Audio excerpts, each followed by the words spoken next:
सुप्रभात बच्चों। हम पढ़ रहे थे पाठ तीसरा नादान दोस्त। इस पाठ के जो लेखक हैं वो हैं प्रेमचंद जी। केशव और श्यामा दो भाई बहन हैं जो अपने घर के कार्निस पर बने घोंसले और उसमें रखे हुए अंडों के प्रति बहुत उनके मन में जो है जिज्ञासा है कि वो अंडे किस रंग के होंगे और अंडों से बच्चे कैसे निकलेंगे वगैरह वगैरह। और इन सब सवालों के जवाब जो है वो आपस में एक दूसरे को दे दिया करते थे। तो बच्चों अब आगे पढ़ते हैं। और वो आपस में सवाल जवाब इसलिए करते थे क्योंकि जो उनके माता पिता थे वो दोनों अपने अपने कामों में जो है व्यस्त थे। माता घर के काम में व्यस्त थी और पिताजी जो है पढ़ने लिखने के कामों में। आइए आगे पढ़ते हैं। चिड़िया बेचारी इतना दाना कहाँ पाएगी कि सारे बच्चों का पेट भरे। गरीब बच्चे भूख के मारे चू चू करके मर जाएंगे। इस मुसीबत का अंदाज़ा करके दोनों घबरा उठे। दोनों ने फैसला किया कि कार्निस पर थोड़ा सा दाना रख दिया जाए। श्यामा खुश होकर बोली, तब तो चिड़ियों को चारे के लिए कहीं उड़कर न जाना पड़ेगा ना। केशव, नहीं, तब क्यों जाएगी। श्यामा, क्यों भैया, बच्चों को धूप न लगती होगी। केशव का ध्यान इस तकलीफ की तरफ न गया था। बोला, ज़रूर तकलीफ़ हो रही होगी, बेचारे प्यास के मारे तड़पते होंगे, ऊपर छाया भी तो कोई नहीं। आखिर यही फैसला हुआ कि घोंसले के ऊपर कपड़े की छत बना देनी चाहिए। पानी की प्याली और थोड़े से चावल रख देने का प्रस्ताव भी स्वीकृत हो गया। दोनों बच्चे बड़े चाव से काम करने लगे। श्यामा माँ की आँख बचाकर मटके से चावल निकाल लाई। केशव ने पत्थर की प्याली का तेल चुपके से ज़मीन पर गिरा दिया और उसे खूब साफ करके उसमें पानी भरा। अब चांदनी के लिए कपड़ा कहाँ से आए। फिर ऊपर बगैर चिड़ियों के कपड़ा ठहरेगा कैसे और चिड़ियाँ खड़ी होंगी कैसे। केशव बड़ी देर तक किसी उधेड़-बुन में रहा। उधेड़-बुन मतलब उलझन में। आखिरकार उसने यह मुश्किल भी हल कर दी। श्यामा से बोला, जाकर कूड़ा फेंकने वाली टोकरी उठा लाओ, अम्मा जी को मत दिखाना। श्यामा, वह तो बीच से फटी हुई है, उसमें से धूप न जाएगी। केशव ने झुंझला कर कहा, तू टोकरी तो ले आ, मैं उसका सुराग बंद करने की कोई हिकमत निकालता हूँ। श्यामा दौड़कर टोकरी उठा लाई। केशव ने उसके सुराग में थोड़ा सा कागज़ ठूस दिया और तब टोकरी को एक टहनी से टिकाकर बोला, देख, ऐसे ही घोंसले पर उसकी आड़ कर दूंगा, तब कैसे धूप जाएगी। श्यामा ने दिल में सोचा, भैया कितने चालाक हैं। तो बच्चों, अब जो केशव और श्यामा हैं, इनके दिमाग में जो है जो घोंसले में रखे हुए जो अंडे हैं उनके लिए इनको लग रहा है कि अब काफ़ी दिन हो चुके हैं और अंडे से जो है बच्चे निकल आए होंगे। और जो चिड़िया है वो बेचारी इनको खाने के लिए क्या देगी। तो इनके खाने पीने और इनको लगता है कि उनको धूप भी बहुत लगेगी। इस वजह से उन बच्चों के लिए, चिड़िया के बच्चों के लिए ये जो है सभी तरह की जो है व्यवस्था वो करना चाहते हैं। इसीलिए जो श्यामा है वो घर में जाके थोड़ा सा चावल ले आती है। केशव क्या करता है कि जिस पत्थर की कटोरी में माँ दिया लगाती थी उस कटोरी का तेल नीचे गिरा देता है और उसको अच्छे से साफ़ करके उसमें पानी रख देता है। और अब प्रश्न था कि धूप लगती होगी अंडों को या, तो अब उसके लिए क्या किया जाए। तो इसलिए वो एक उपाय सोचते हैं कि जो है कचरे फेंकने वाली जो टोकरी है उससे उसको ढक देंगे और उस टोकरी में जो एक सुराख था और उस सुराख को वो जो है उसमें कागज़ ठूस देते हैं और उस सुराख को जो है केशव बंद कर देता है। और ये जो तरकीब है श्यामा को बहुत अच्छी लगती है। उसको लगता है कि मेरा भाई जो है कितना चालाक है, कैसे जो है जो टोकरी को है सुराख को इतनी आसानी से उसने बुझा दिया। अब आगे लिखते हैं। गर्मी के दिन थे, बाबूजी दफ्तर गए हुए थे। अम्मा दोनों बच्चों को कमरे में सुलाकर खुद सो गई थी, लेकिन बच्चों की आंखों में आज नींद कहाँ। अम्मा जी को बहलाने के लिए दोनों दम रोके, आंखें बंद किए मौके का इंतज़ार कर रहे थे। जो ही मालूम हुआ कि अम्मा जी अच्छी तरह सो गई, दोनों चुपके से उठे और बहुत धीरे से दरवाजे की सिटकनी खोलकर बाहर निकल आए। अंडों की हिफाजत की तैयारी शुरू होने लगी। केशव कमरे में एक स्टूल उठा लाया, लेकिन जब उससे काम न चला तो नहाने की चौकी लाकर स्टूल के नीचे रखी और डरते डरते स्टूल पर चढ़ा। श्यामा दोनों हाथों से स्टूल पकड़े हुए थी। स्टूल चारों टांगे बराबर न होने के कारण जिस तरफ ज़्यादा दबाव रहता था जरा सा हिल जाता था। उस वक्त केशव को कितनी तकलीफ उठानी पड़ती थी यह उसी का दिल जानता था।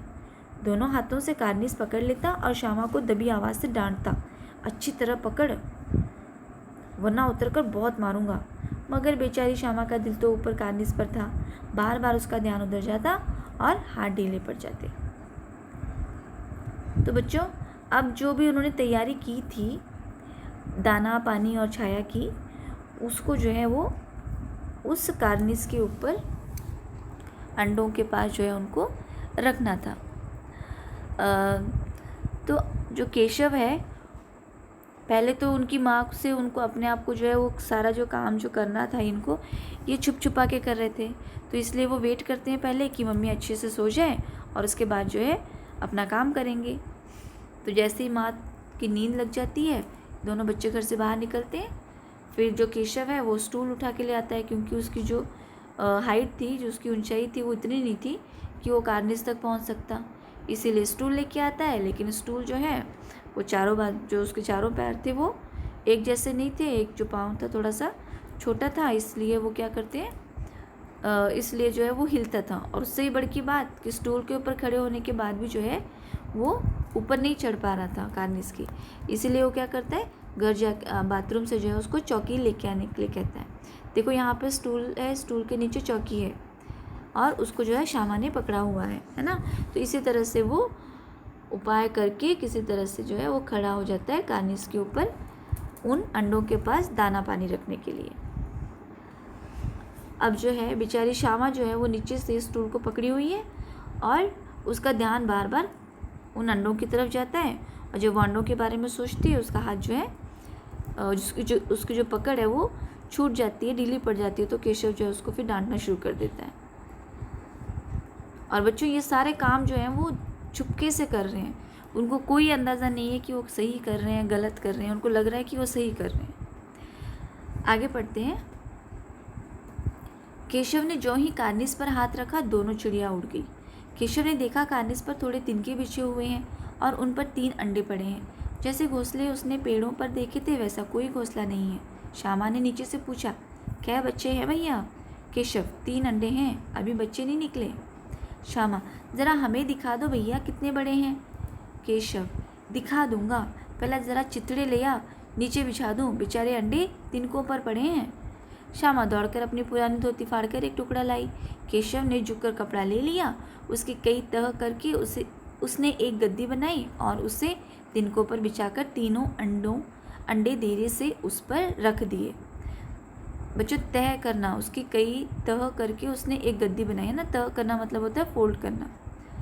तो जो केशव है, जब वो कार्निस के ऊपर देखता है तो देखता है कि वहाँ पे सिर्फ अंडे पड़े हैं, अभी जो है अंडों से बच्चे नहीं निकले हैं। और देखता है कि जो अंडे हैं वो तिनकों पर पड़े हैं। अब उसको नहीं पता है कि जो चिड़िया है इसी तरह से अपने अंडों को रखती है। उस बेचारे केशव को लगता है कि जो तिनके हैं वो अंडों को चुभ रहे होंगे।